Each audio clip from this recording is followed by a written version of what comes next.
안녕하세요, 시청자 여러분. 혹시 요즘 TV 예능이나 유튜브 채널을 켜보시면 먹방이라는 단어를 워낙 자주 접하시죠? 한 사람이 라면 10봉지를 해치운다든가, 튀김 소리와 함께 엄청난 ASMR을 강조한다든가, 면치기라는 이상한 표현을 써가며 면을 크게 흡입하는 장면이 인기입니다. 그런데 가만 보면 이 먹방 문화가 과연 식사 예절에 부합할까? 어린아이들이 이런 영상을 보고 무분별하게 따라하면 어떡하지? 하는 걱정이 들기도 합니다. 더구나 해외에서는 한국인은 원래 면을 소리 내어 먹어야 예의라고 믿는다는 식의 오해가 퍼지기도 한다는데 정말 그럴까요?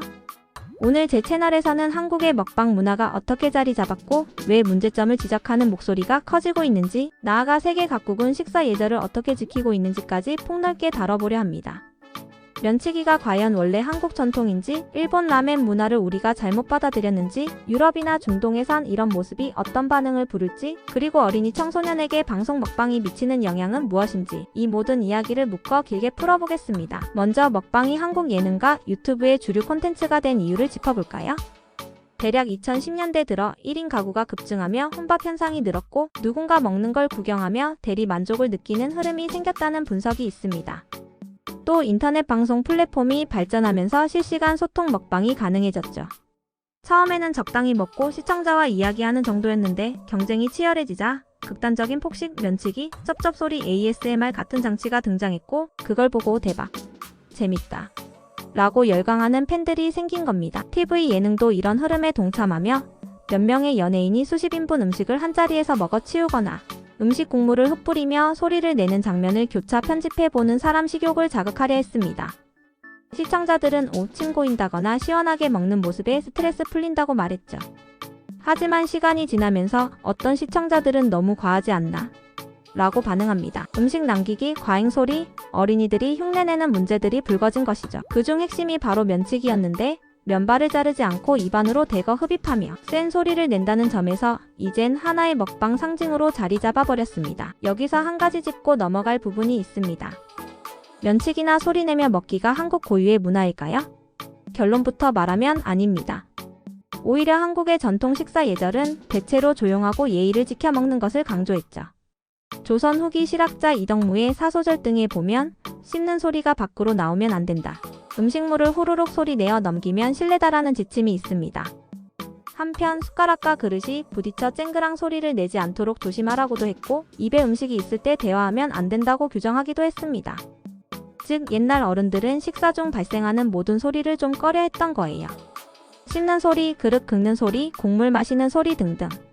그러니 방송에서 흔히 말하는 한국은 원래 면치기로 후루룩 먹어야 제맛 같은 설명은 전통과는 정반대라는 얘기죠.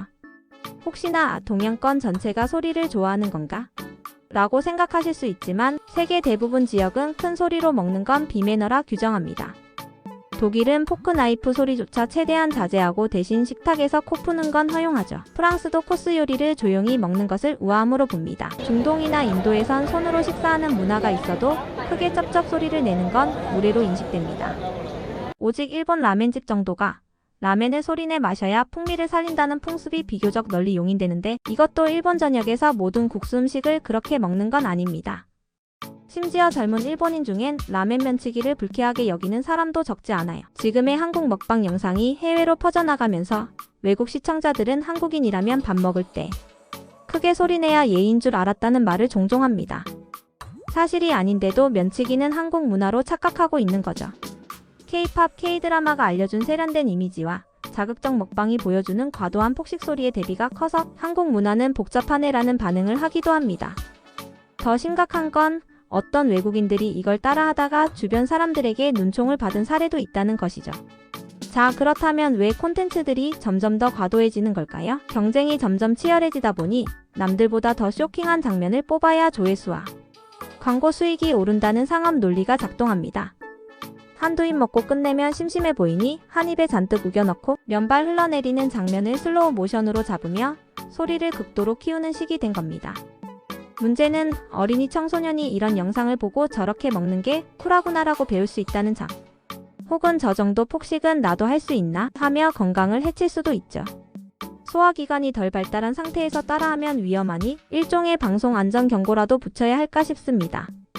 먹방에서 흔히 볼 수 있는 부작용은 아래와 같이 정리할 수 있습니다. 잔뜩 차려놓고 다 먹는 척하지만 뒤로는 남긴 걸 버리는 경우가 많다는 증언이 많습니다. 폭식 콘텐츠가 실제로는 구토를 유도하거나 과식으로 건강을 해치게 만들 수 있습니다. 시청자가 그대로 따라하면 비만이나 소화불량 등 문제 발생. 초등학생이 면치기를 시도하다가 국물을 다 튀겨버리는 해프닝이 급식실에 벌어질 수 있고 주위 친구들이 불쾌해하면 트러블이 생길 수도. 한국 사람이면 누구나 이렇게 먹나? 라는 잘못된 인식을 심어줄 수 있지요. 방송통신위원회나 교육부 차원에서 폭식 면치기를 전면 금지하긴 쉽지 않습니다. 표현의 자유가 걸려있고 먹방 한류 콘텐츠로 해외에서 인기가 많다 보니 정부가 규제하기엔 조심스럽다는 거죠. 대신 자율 규제나 시청자 교육, 어린이 보호가 현실적 대안으로 제시됩니다. 이 프로그램은 과장된 연출을 포함합니다. 라는 안내문구, 폭식이나 소음 연출 시 시청주의 자막 등 남은 음식에 대한 처리 방안 공개, 건강 영양 설명 삽입 등의 문구를 추가하는 것도 방법 중에 하나일 것입니다. 한식진흥원이나 해외 홍보 채널에서 전통적으론 조용히 먹는 한국 식사. 예절임을 제대로 안내해 외국의 오해를 풀어야 합니다. 방송은 오락적이라는 점도 덧붙이고요. 면치기가 완전히 사라질 가능성은 낮습니다. 이미 국내외 시청자에게 자극적 재미로 각인되었으니까요. 다만 아래와 같은 시나리오가 예상됩니다. 계속 자극 더 익스트림한 먹방이 나와서 초대형 면발, 치즈범벅 면치기 등이 쏟아질 수도 있습니다. 하지만 시청자 피로와 사회적 비판도 극에 달해 먹방은 이제 식상하다는 반응이 커질 수 있다. 반대의 시나리오로는 자율 규제 교육 강화를 통해 방송 유튜버가 폭식 소리 연출을 적당히 줄이고 대신 각 음식의 역사 조리법 맛의 디테일을 전해주며 건강한 먹방으로 방향 전환할 수도 있겠지요. 시청자들도 더 성숙해진 시각으로 바라볼 필요가 있습니다. 또 다른 시나리오로는 먹방 자체가 한때 유행으로 사그라지고 국방 요리하는 방송이나 맛집, 다큐멘터리처럼 다른 형태가 중심이 될 수도 있겠지요. 이미 일부 시청자들은 단순 먹방의 실증을 느끼고 있어요. 미래가 어떻게 흘러가건 면치기 한국 음식 문화의 정수라고 착각하는 흐름은 서서히 줄어들 것으로 보입니다. 이미 많은 이들이 문제점을 지적하고 있으니 방송사나 유튜버들이 적절히 조절하리라 기대해봅니다. 우리가 이 대화를 통해 확인한 것은 식사 예절과 방송 문화가 상호작용하며 때로는 과도한 자극으로 흘러갈 수 있다는 점입니다. 그 와중에 면치기가 한국 전통 예절처럼 포장되는 건 명백한 오해이며 시청자와 제작진 모두 경계할 필요가 있습니다. 세계는 넓고 식문화는 정말 다채롭습니다. 독일에서는 코 푸는 게 허용되고 일본 라멘집에선 소리를 내는 게 흔하지만 그 어디에서도 무제한 폭식이나 타인에게 불쾌감을 주는 소리를 전폭적으로 예의라 인정하지는 않습니다. 결국 핵심은 배려와 존중이 아닐까요? 이제 저희 영상은 여기서 마칩니다. 길고 복잡한 이야기였지만 먹방과 면치기가 왜 이슈가 되었는지, 그리고 한국 외국 식문화는 얼마나 다양한지, 이걸 어떻게 바람직하게 발전시킬 수 있을지를 함께 고민해 보았습니다. 영상이 도움이 되셨다면 구독과 좋아요 부탁드리고요. 혹시 주변 분들이 면치기가 한국 예절이라고 착각한다면 이 영상을 살포시 공유해 주시면 큰 힘이 됩니다. 그럼 저는 다음 영상에서 더 유익하고 재미있는 이야기로 찾아뵙겠습니다. 시청해 주셔서 정말 감사드립니다.